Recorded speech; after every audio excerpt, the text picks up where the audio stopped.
That one, it under my signature, it says Maddie, because my daughter is the one.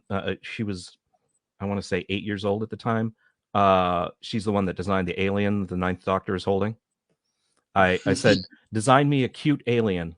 Do whatever you want, but make a cute alien. And she came up with this little drawing of this little cat type creature that uh, had fiery wings. So I had to translate that into the line work, but it worked out pretty well.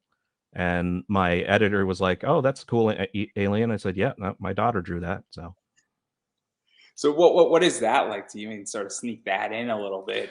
oh, And I have Easter eggs all over all of the work I've done. Even going back as far as the IDW work, I appear in the 10th Doctor uh, series that I worked on. At one point, there's alien trees attacking the people of London, and there's one guy that says, "Oi, Martian, get off our planet!" And he's hitting it, or about to strike this alien tree with a cricket bat. And I just decided to draw myself in there, and I left a note to Charlie, the colorist, to make sure it looked like me. And when I worked on the Ninth Doctor series, I snuck myself in the background as a robot with, or my head in a jar on a robot body, kind of Futurama style, uh, with but my head. isn't that what comics are supposed to be about in a lot of ways? Is sneaking stuff in, knowing that it's there, also, letting some people know, but then not letting other Mhm. people know and seeing who spots it. Mhm. And it's kind of a fun thing.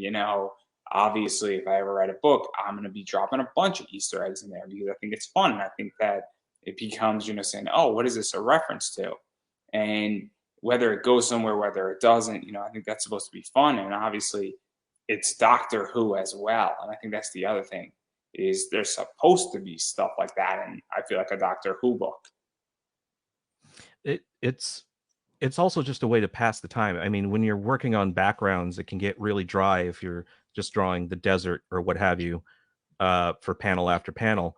And like with that one section in that Ninth Doctor book, it was supposed to be the Florin Temporal Bazaar, which was this outdoor marketplace of illegal time equipment.